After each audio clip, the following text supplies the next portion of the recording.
Mates, I'm very excited to bring you this episode of the podcast.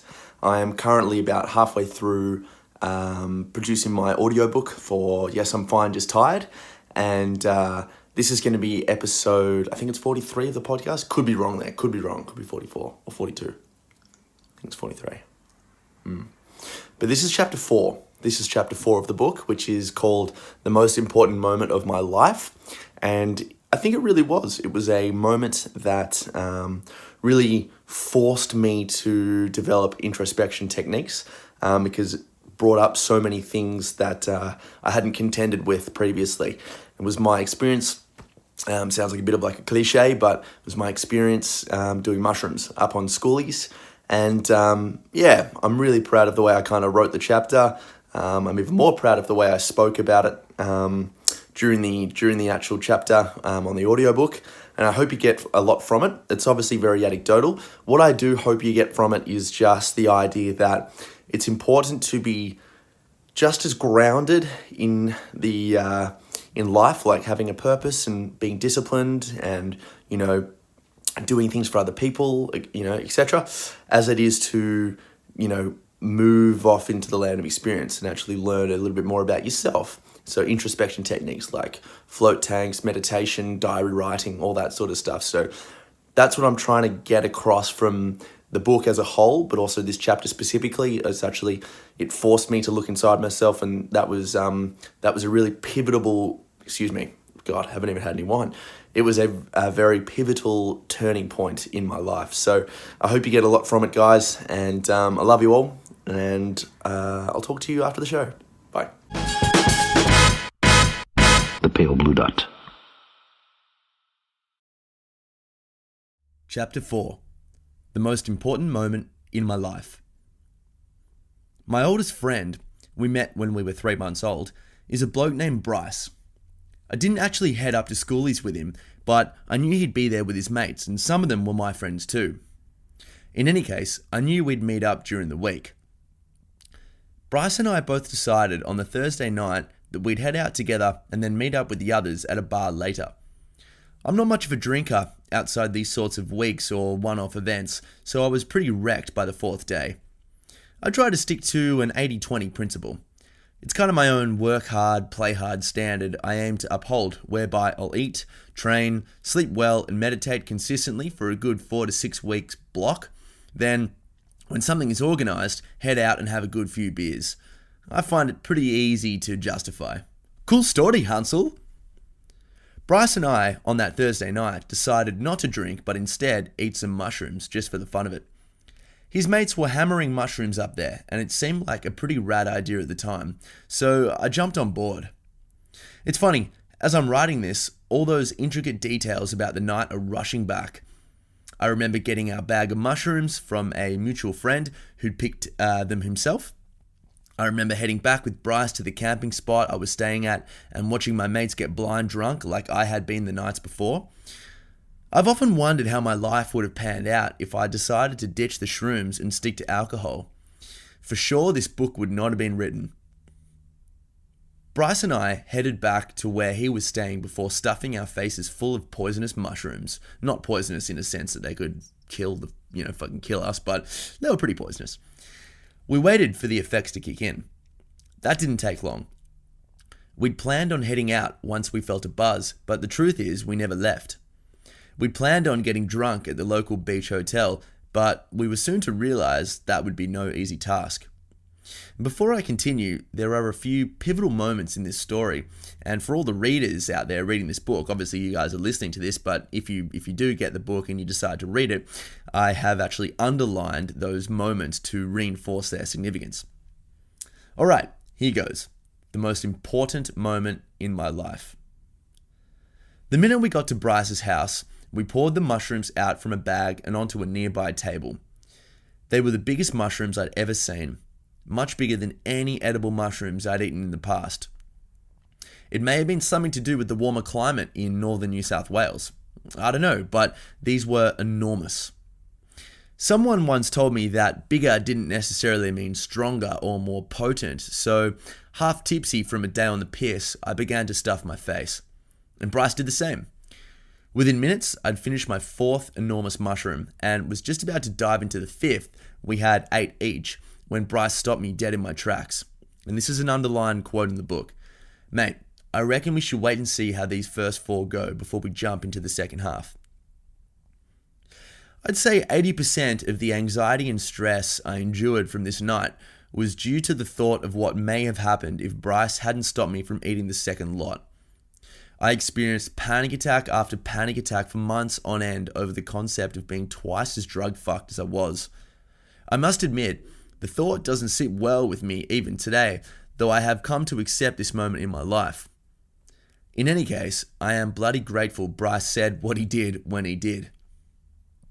Not long after his heroic actions, both Bryce and I discovered what the night had in store for us. We knew it was going to be a long one. In this case, bigger certainly meant stronger. The mushrooms kicked in so fucking fast, and what's more, the set and setting were unfortunately unfamiliar. To elaborate, people often describe the importance of a relaxed setting, usually at a friend's house, along with familiar company as necessary prerequisites to using hallucinogenic substances. Regardless, our set and setting had all the makings of a terrible trip. The potential risks associated with hallucinating in unfamiliar territory didn't even occur to us. We were young, impulsive, and carefree. We had no thought of the night turning sour. Remember the first time I ate mushrooms? Think back to where I was and who I was with. I was with a trusted friend, it's not to say Bryce wasn't trusted, in a nearby tunnel after school. There was no unfamiliarity to any of it. We had no worries walking around and talking about all the wonderfully overwhelming experiences we were sharing. That is how Bryce and I should have approached the situation, but instead we were unprepared. Mushrooms can be dangerous because experiences tend to be out of your control. Up until that Thursday night, I never had an issue with that. I was more than happy to let the poison show me the truth. I was happy to be taken to Meaning of Life Town and visionary hallucinogenic city. This time, I was in a place I didn't know. I was with a friend freaking out, trying to vomit up the mushrooms, so I had no sitter, and on top of that, we knew at some point Bryce's other mates would return from pre-drinks and try to fuck with us. I didn't actually know they'd try to fuck with us at the time, but you can imagine what all boys are like in a clan when they come home seeing 2 dudes tripping out. It's gonna get pretty hectic. And as I say, boys will be boys, and at that point, I was more anxious than I'd ever been. Anxiety is an apprehension or fear of anticipating events, and this night was no different. I feared what I thought would be unavoidable. I felt trapped. Shortly after, I called emergency services, that's 000 in Australia. I required immediate medical attention, or so I thought. I thought I was dying. I thought I'd be plunged into hell for eternity, and I needed reassurance. The phone rang out a few times, and I swear I heard someone answer, but before I could respond, Bryce slapped the phone out of my hand. This is another underlying quote. "What the fuck are you doing?" "Mate, I'm getting us an ambulance. We're fucked. We need help," I responded. He didn't seem to hear a word I was saying and yelled, "Remember, we are on drugs. Do not get them involved. We just have to wait this out." It was the smartest decision Bryce had ever made in all the years I'd known him, and I met him, like I said, when we were 3 months old. Seriously, what would I have done without this bloke? Even though I hated being out of control, I knew at that point we'd made our own bed of nails and now we had to sleep on it. Life was about to go to shit, but we both knew it would pass after 6 to 8 hours or so. By no means was I any less panicky, but I was beginning to accept the consequences of my foolish actions. The whole situation fucking sucked. As soon as Bryce's mates came home, about 10 blokes, I could feel my anxiety boiling to new heights. They walked right into our bedroom of refuge, a temporary place of solitude, and within seconds came to realize our current state, no doubt from the way we responded to their greetings. Look, I could see their side. I'd have acted the same way. Bryce and I must have looked ridiculous. If I'd returned home after drinking all day with 9 of my closest mates, pumped for a quality night out, hitting on girls, drinking and talking a ton of shit, my spirits would have been high too.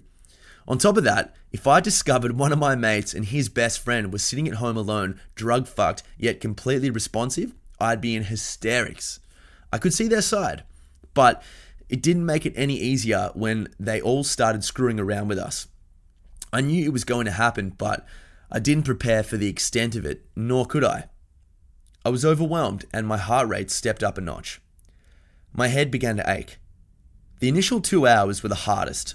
Not only were Bryce and I extremely anxious, overwhelmed and unsettled, but we knew that the effects had only just begun. We were in this for the long haul. Some of Bryce's mates were flicking the light switch off and on as fast as they could to get a reaction from us. I realized at the time it was just a joke and they didn't mean anything sinister by it, but it was impossible not to react negatively. Clearly, none of them had taken mushrooms before. If they had even a shred of empathy, I'd imagine their actions would have been much less aggressive. Tripping out on mushrooms is not like it's played out in the movies. Gary yelled at the top of his lungs from the inside of my brain. He shrieked, "Everyone wants you and wants you dead, you fucking loser." I envisaged visual illustrations pertaining to mental abuse and torture. I tripped out even more. I saw demon faces laughing and throwing spears at my face in the form of aggressive vibrations. I was a long way away from the comfort of my home, and I could feel it. One of the boys sat right next to me and started probing me with questions. He made sure all the other boys could hear what he and I were saying. "What are you seeing, man? How many eyes do I have? What's on that wall over there? What happens when I do this?" Even little things like this made me feel uncomfortable. I felt like I was being judged. Normally, I am one to take a joke as much as I give out, but these were different circumstances. Everything was so bloody overwhelming. I couldn't make sense of anything, and I felt embarrassed and afraid. Everything was negatively geared. Variables like these turn a hallucinogenic trip into a fucking nightmare. As you can imagine, the room was incredibly noisy, and just when I thought things couldn't get any worse, the landlord came down from upstairs to shut us up. I don't think any of us realized how much noise we were making, nor were we in our right minds to understand. This was the mouse that rocked the boat. One of the lads tried to break a piece of wood with his head, as you do when you're pissed, and it made an enormous bang which set the landlord off. What's more, the wood didn't even break.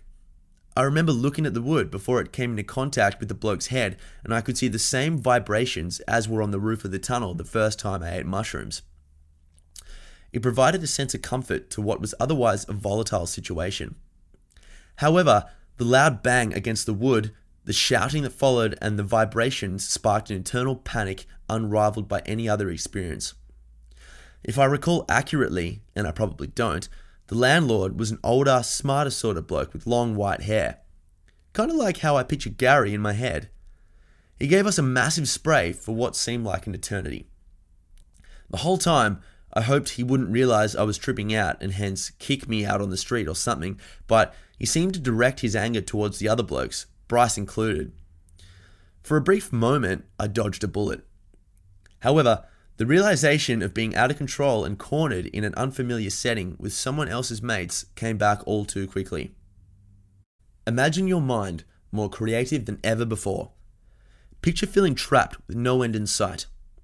Imagine yourself physically unable to move with your mind concocting harmful situations relating to pain and suffering. I felt humiliated, embarrassed, and a deep sense of self-hatred. I couldn't shake these emotions. And what's more, I was unable to logically define where reality ended and my hallucination began. It seems as if I've used the expression trapped inside my own mind many times, in one way or another, but that's exactly how I felt. To make matters worse, I was stuck in a room full of strangers, judging and offering next to no reassurance. These feelings and sensations went round on a constant loop. I foreshadowed my own torturous death on repeat without any consolation. Why didn't anyone console you, Tom?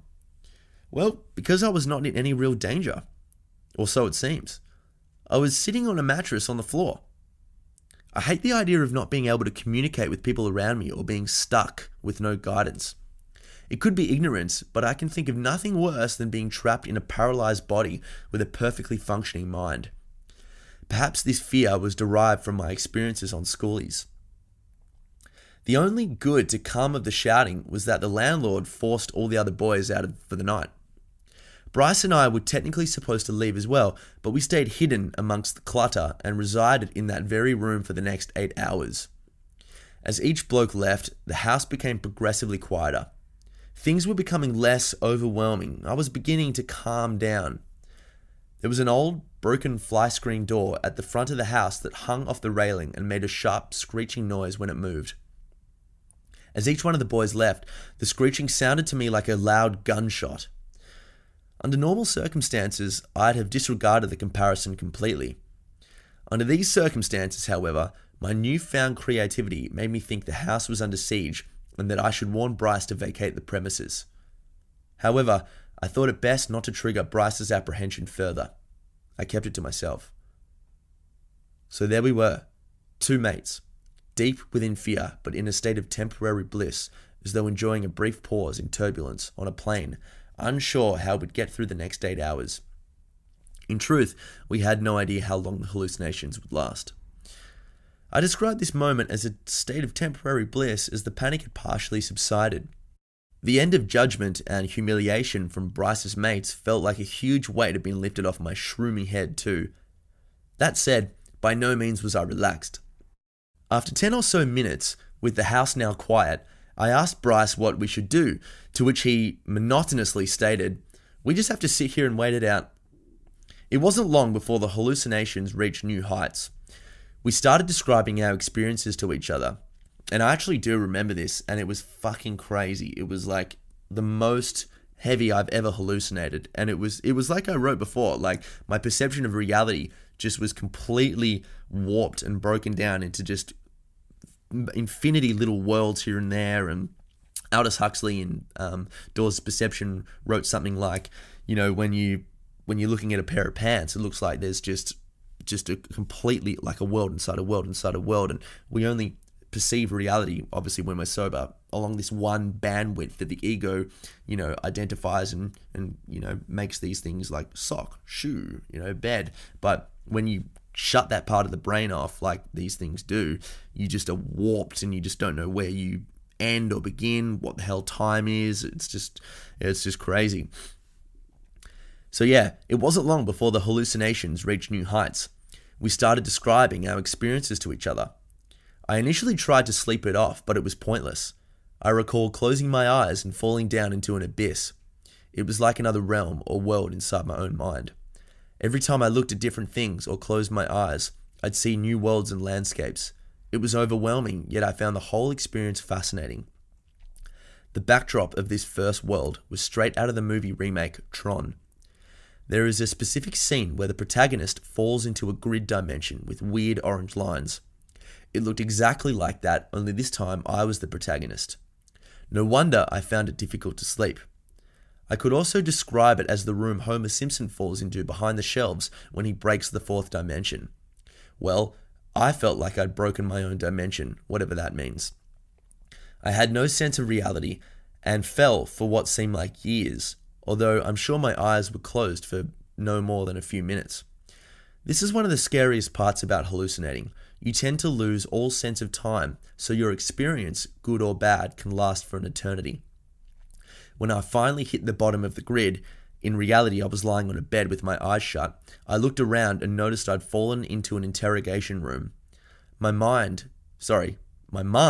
was standing on the other side of the glass, shaking her head with disapproval. An overwhelming sense of isolation and embarrassment rushed through my body, again like a hot tea down your throat. I couldn't handle it, so I quickly opened my eyes.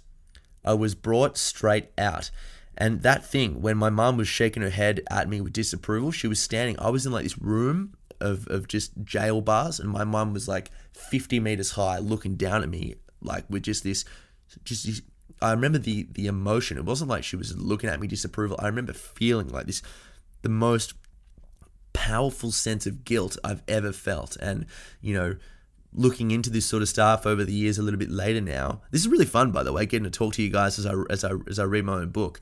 But I've looked into this stuff later on, and that was like these emotions from trapped inside my subconscious mind from childhood memories and what I'd done, you know, things I hadn't done that weren't aligned with my authentic self. Like, it was just this powerful grief that I've never experienced. And the visuals of seeing that and being trapped inside my own mind in this jail was tough to endure, but it was important that I saw that.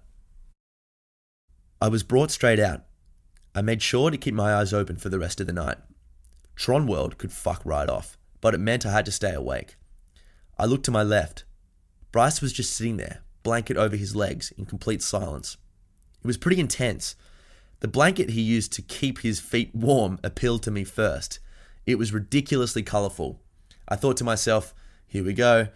And it wasn't long before I began to notice a world inside the blanket. I had multiple out-of-body experiences that night, each one more bizarre than the next.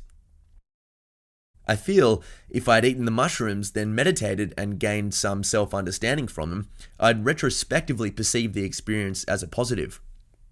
As it was, I spent the whole time trying to reassure myself that I wouldn't die or become permanently brain damaged, so I had no time to stop and think about life through meditation. I saw myself lying on one of the mountains in the blanket world. The mountain was actually Bryce's left leg. It was as though my mind darted back and forth between my actual self on the bed and my out-of-body self, living out various experiences in these worlds around the room in my own mind. I say that because I remember the mountain as Bryce's leg as much as I remember the mountain rolling off into the sunset for days and me having no idea where I was. Experts, quote unquote, in inverted commas should I say the intensity of mushroom trips comes in waves, and my limited understanding of reality during this time confirmed that nonetheless. There's a scene from the movie Jobs, led by Ashton Kutcher, playing Steve Jobs, where he and his mates take some LSD and hang out in a meadow. It was very much like that, but with many swirly colours. The colours came from the blanket itself. It was, after all, blanket world. Some people say alcohol gives them a confidence boost, and I'm sure many of us know the feeling of a hangover. Mushrooms, on the other hand, expand your mind and allow for profound visions with overwhelming thoughts. Too much of the drug, however, and you're down the rabbit hole. Memory loss is not a commonly recognized side effect, and I am grateful for these memories, as scary as the experiences were. I am thankful to be writing about them now and talking to you guys about them, given the positive mental space I find myself in today. And just on that as well, guys, the biggest thing about these drugs or these hallucinogenic substances is that, yes, you get these visuals and you get these experiences, but they're very closely, in fact, probably entirely related into your perception of reality, which, as we've discussed, is molded by your experiences throughout life. So the way you see something is completely subjective based upon the way you've seen that in relation to childhood experiences, what people have said to you, how you've molded into the person that you identify as yourself today. So when I saw Blanket World and when I saw Tron World and all these sorts of things, it was given who I was then, and if I wasn't in a good place, these things were going to manifest so that I could overcome and transcend them. Where am I? Here we go. Blanket World lasted much longer than Tron World because by the time my mind permanently retreated back into my head, Bryce was talking and looking at his hands as he wriggled his fingers. He'd no doubt come out of whatever world he was in. I'd never seen him so quiet. He really changed that night. Truth be told, so did I. I must say the level of anxiety I'd initially experienced along with the resulting panic dissipated gradually from me here on in. Every time I felt a surge of fear rush through me, I was calmly able to tell myself that I was extremely high on psychedelic mushrooms and that acceptance of the situation helped me a lot. I remember it well. I'd find myself talking complete and utter shit, and whenever a what-if thought popped in and motioned me to board the express train to Anxiety Town, I'd mumble, I'm fucked, and move on.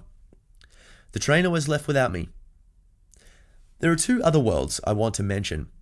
The first was Red Hot Chili Pepper World, and the second was Time and Space World. We'll come back to Time and Space World later. Red Hot Chili Pepper World was the most enthralling and was the specific experience I'd later recount more than any other from the night. I've told it to many people, all with differing reactions. Personally, I find it both captivating yet completely insane.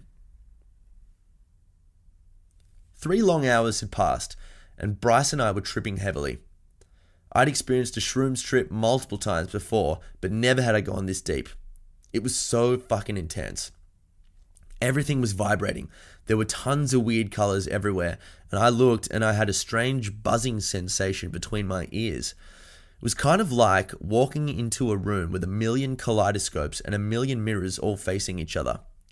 To replicate the situation further, you'd have to turn on some heavy music to max volume, push the speakers down onto the ground so that the ground vibrated up into the mirrors, then you could sit back and watch it all happen.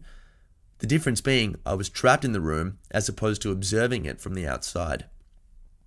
I was surrounded by the noises and visions, and they transcended through me too. My internal setting was another story completely. I didn't feel so scared anymore, probably because most of the negativity flew out the window as the other blokes were told to leave. I was in awe of what I was seeing and feeling. However, I mustn't downplay the volatility of the situation. And again, I'm by no means advocating the use of all this stuff. Like, if you have a calling for it and, you got to take responsibility into your own hands, and you do what you need to do. But I'm truly not advocating this. But yeah, it was pretty hectic. One pessimistic thought and I'd be pressed back down into some eternal hellish world. But I was aware of that, and that seemed to help. I said to Bryce, "Dude, we should put some music on to chill out." He agreed. I scrolled through my iPhone, which, by the way, melted into my hand and became a flat, black A4 piece of paper. I eventually found the Red Hot Chili Peppers' Californication album. I remember looking at the album cover, which stuck out of the iPhone with extreme detail. I knew this was what we had to listen to. It felt right. For those unaware, the Californication album artwork consists of an extremely blue sea in the background, a red-coloured pool in the foreground, and a picturesque beige backyard in the midground. As if I didn't have enough colour to deal with. I pressed play. Bryce and I began nodding our heads to the relaxed beats and melodic tones. The laid-back vibe of the music significantly influenced the colours and vibrations in the room. It was always like the music was like permeating through our soul, and we were just like one with the music. I sat back on the bed and zoned out altogether. One of the best movies of all time, Trainspotting, with Ewan McGregor, includes a scene where the protagonist shoots up and falls through the red carpet he's lying on to depict the euphoria associated with heroin use. Again, we're not advocating any of this. The world passes him by in slow motion. He finds himself in an ostensibly complacent state of bliss. Well, this is how I would describe that specific part of my trip. Although I was not on heroin, the feeling was, I said somewhat in the book, but I reckon it was super euphoric. Every so often I'd look up and check on Bryce to see what he was up to and to make sure everything was sweet with him. I still to this day have no idea what went on inside his mind that night.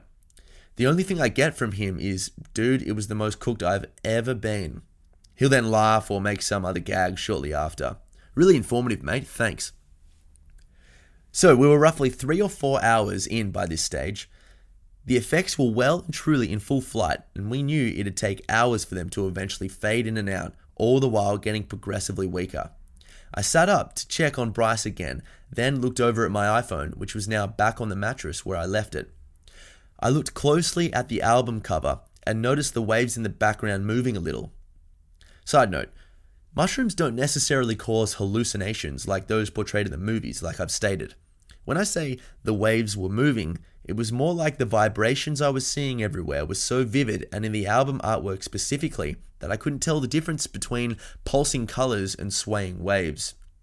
Anyways, moving forward.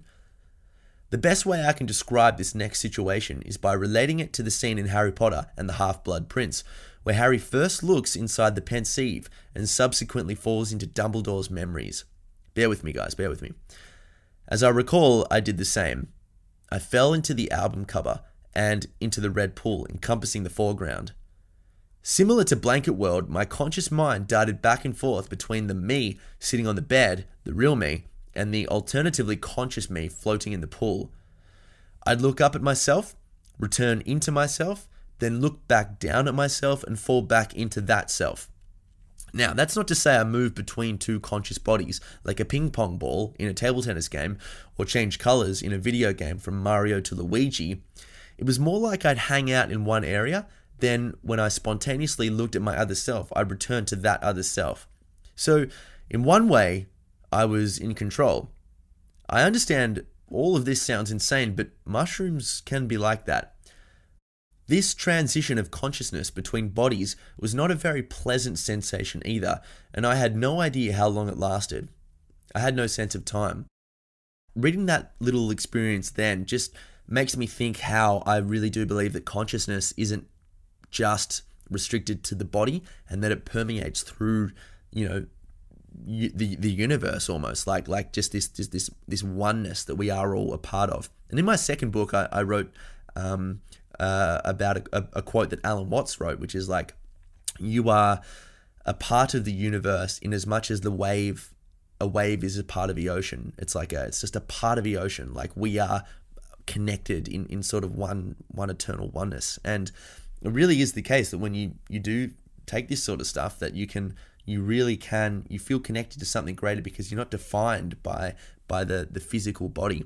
And that can be very intimidating and overwhelming, and it certainly was for me at the time because I wasn't into consciousness and actually the study of consciousness. But reading back on it, this is why it's so fun to do this audiobook. Reading back on it is just like, holy shit, like I was only beginning to kind of, fall into getting really interested in this sort of stuff.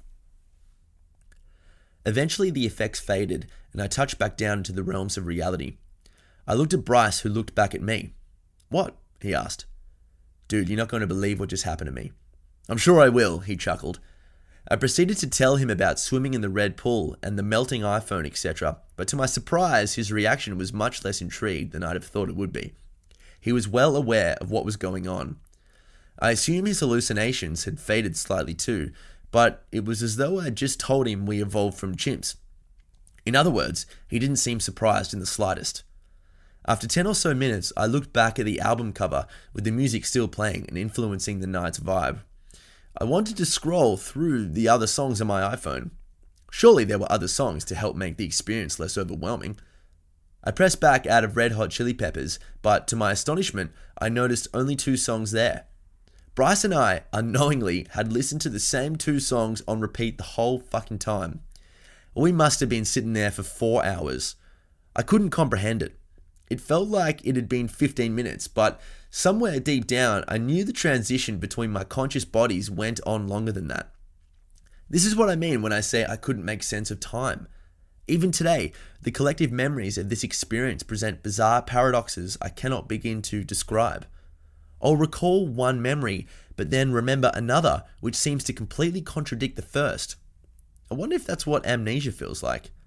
Both Bryce and I at the time agreed the whole concept was absolutely ridiculous, but it was actually happening. We decided we needed to get up and move around, but that was easier said than done. I struggled to think, let alone move. When you're tripping this deep, you feel like you've fallen into a big crack in the ground. It really is like that scene from the movie Trainspotting. You can't seem to perform simple tasks. You can't rely on elementary motor patterns. You've been poisoned into paralysis. Yet, despite this, after some time, both Bryce and I managed to get up and walk around. The room seemed so large. In actual fact, the room was tiny, no bigger than a sofa's length in width. I could see all the little worlds I'd dived into previously. It seemed they were awaiting my return, but I never went back. I remember describing them to myself like worlds inside bigger worlds. Is anyone else thinking of Inception here? We opened the door and walked into the lounge kitchen area where we'd eaten the mushies hours earlier. Bryce had somehow managed to walk into the kitchen and was cleaning up a few things, making funny remarks about all the cutlery as he put them back in the cupboards along the way. At one point, he looked at a light switch. He said, "This is so fucked, what does this even do?" and then began turning it off and on aggressively, and I couldn't contain myself. In that state of mind, it was the funniest thing I had ever seen. He also had a go at the PowerPoints. For some bizarre reason, he couldn't understand their purpose and was in utter disbelief as to why they were even there in the first place. After some time, the PowerPoints, light switch, and cutlery got the better of him. He had no choice but to force himself back into bed to relax and mull things over. I went to follow, but in doing so, stepped on a spoon and had to sit down to rub my foot, which was now throbbing. The throbbing was strange. I could literally see my foot throbbing perfectly in time with my heartbeat. It would pulse up and down and vibrate, turning red as the inflammation rose. I picked up the spoon and was then immediately transported into time and space world. Time and space world was extremely short-lived, but I believe it was the closest I've come to breaking through to the other side, and that's what we spoke about in the previous chapter, breaking through to those other dimensions. Many frequent psychedelic users describe a situation where their consciousness ascends through time and space to a place we go to when we die. This is one of the many reasons why spirituality and hallucinogenic drugs are somewhat intertwined by respective communities across the world and time. I often wonder about the legitimacy of their claims. However, I understand that in my ignorance, I cannot disregard them. They are fascinating nonetheless. So, the spoon. It was as though the spoon was a transporter to the next realm of consciousness. I remember it forced me to turn around in a circle and shortly after bang into a cupboard located in the second bedroom of the house.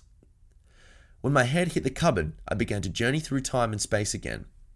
I saw all the wonders of the cosmos, but I knew I hadn't broken through because I was holding the spoon and my head was still resting against the cupboard down on Earth. In other words, I was still aware that I was in my body, and people say that when they break through, they have no awareness of anything. It was really fucking intense. Like I said, my encounter with this world, albeit two separate experiences, was short-lived. Before long, I let go of the spoon and walked back into the room where Bryce sat motionless with a vacant expression on his face, as though bored and drunk at the same time. The worst of it had passed. I was beginning to rise up out of the depths of psychedelic city. By the end of the night, I was more fatigued than I'd ever been, taking into account many footy pre-seasons over the years. We both lay on the fold-out couch in the lounge room. We were so unbelievably tired that any form of communication was at best represented by a grunt or poorly strung sentence. We were bloody Neanderthals. I shivered and moved around every now and then to personally reinforce the fact that I hadn't died and was actually still alive. A few moments passed. Bryce then muttered something I've absolutely never forgotten. "Hey Tom," he beckoned. "This feeling right now is what it feels like to be truly cooked." And that we were. My brain was a gooey, purple piece of shit. I'd been poisoned. I couldn't think and I couldn't move. It was a dreadful sensation. I'd been to hell and back. I'd experienced different worlds and time zones. I'd traveled through space. I even hurt my fucking foot. It had been an eventful 8 hours, and I think it was even longer than that. Bryce and I were well and truly screwed up and had screwed up the likelihood of going out and meeting up with everyone. It was not in our best interest to party any further, not to say that any of that was partying. It was far too late and we were far too cooked. It's crazy to think we'd spent the whole night together in just 3 rooms, most of it in just one. We hardly even spoke. Talk about a bonding experience. I eventually found the energy to get myself up off the fold-out. I said goodbye to my safe but drug-fatigued friend who didn't seem to notice I was leaving and proceeded to the front door. Walking home in the cold, I felt like my body was in shock. I hadn't come to terms with the severity of what I'd just been through. I had no idea how deeply traumatizing it was and therefore had no idea what I'd be faced with in the months and years to come. My mates had returned from their night out by the time I got back to the caravan park. They asked me how my night had been. "Yeah, it wasn't bad. You?" I lied. I couldn't think straight. "Tom, you seem a bit off. Are you all good?" asked Andrew, one of my mates. "Yes, I'm fine. Just tired." I headed straight to bed. And there it is. My ultimate drug tale. The most intense experience of my life. In terms of the actual trip itself, it wasn't the most insane I've heard of, but considering the person I was back then and the repercussions that would befall me, it was a massive, massive event. I was unaware how significant this experience was because I had no idea how dramatically my life would change in response to it. I now had a new heightened level of anxiety. I developed a phobia of being out of control. I succumbed to it after the whole experience, yet I didn't realize that my general anxiety level had risen. I thought the experience was a one-off and that would be that. In any case, it led me down a road of self-discovery, new friendships, and a more profound understanding of the struggles people face every day with various forms of mental health disorders. As a kid, I experienced worry and general slumps. We all did, and still do today as adults. Nevertheless, the panic attacks that would follow and the OCD not yet considered, ghosts, stolen toys, and mushrooms were only the beginning. Guys, I really hope you enjoyed that episode of the podcast. Obviously, you can't see this. I mean, you can see this happening on YouTube, but the podcast itself is just in audio form. But if you do like the podcast and you want to help spread the message, the idea of getting to know your mind, please give it a like and a share, and a rating and review if you can on iTunes. You can also reach out to me personally and let me know. I'll respond to all the messages, like I have been, and we'll see where this can go. I'm really enjoying the process, and I'm loving the feedback. And yeah, that's me for the weekend. Till next week. Bye.